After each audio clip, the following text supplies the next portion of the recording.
Lorsque nous observons le ciel, aujourd'hui, la lumière semble voyager librement. Elle quitte les étoiles, traverse l'espace, puis atteint nos yeux ou les miroirs de nos télescopes. Nous avons presque l'impression que la lumière a toujours circulé ainsi. Pourtant, il fut un temps où cela était impossible. Revenons près de 14 milliards d'années en arrière. L'univers est alors extrêmement jeune. Sa température dépasse plusieurs milliers de degrés. Partout, la matière existe sous une forme que nous ne rencontrons presque jamais. Dans notre vie quotidienne, le plasma. Dans cet état, les électrons ne sont liés à aucun atome. Ils se déplacent librement, tout comme les noyaux d'hydrogène et d'hélium. L'espace entier ressemble à un immense océan de particules chargées.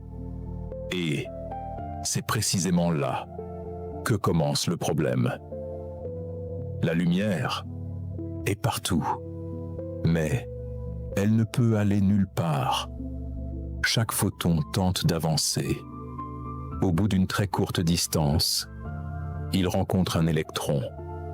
Il est aussitôt dévié. Il repart dans une autre direction. Quelques instants plus tard, il heurte une nouvelle particule, puis une autre, et encore une autre. Son voyage devient une succession ininterrompue de collisions. Imaginez un promeneur essayant de traverser une foule immense, où chacun change sans cesse de place. À chaque pas, quelqu'un lui barre le chemin. Il avance, recule, change de direction, sans jamais trouver une véritable issue. C'est exactement ce que vivent les photons. Dans le jeune univers, ils ne sont pas immobiles. Ils se déplacent en permanence. Mais ils ne peuvent jamais parcourir une longue distance en ligne droite. L'univers est rempli de lumière et pourtant, il demeure opaque. Cette idée peut sembler étrange. Nous associons souvent l'obscurité à l'absence de lumière. Ici, c'est l'inverse. Il y a tellement de lumière qu'aucune image ne peut se former, comme dans un brouillard si épais que les phares d'une voiture éclairent l'air tout autour d'eux, sans jamais révéler le paysage. Le jeune univers ressemble à ce brouillard incandescent. Il rayonne intensément, mais rien ne peut être distingué, aucune étoile, aucune galaxie, aucune planète.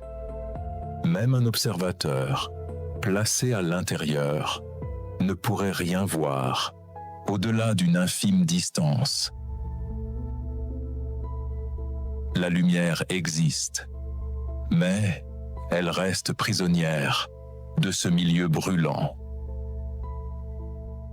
Pendant près de 380 000 ans, cette situation ne change presque pas. L'univers continue pourtant de grandir. En se dilatant, il se refroidit lentement, très lentement. À l'échelle d'une vie humaine, ce changement serait imperceptible. Mais à l'échelle cosmique, il prépare une transformation décisive. Une transformation qui changera définitivement le destin de la lumière.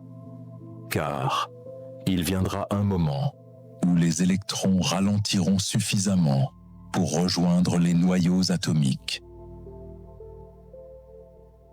Lorsque cela se produira, les photons rencontreront soudain beaucoup moins d'obstacles. Pour la première fois, ils pourront voyager librement. Et cette lumière, libérée, après avoir attendu des centaines de milliers d'années, sera précisément celle qui poursuit, encore aujourd'hui, son immense voyage à travers le cosmos. C'est cette libération que nous allons maintenant découvrir.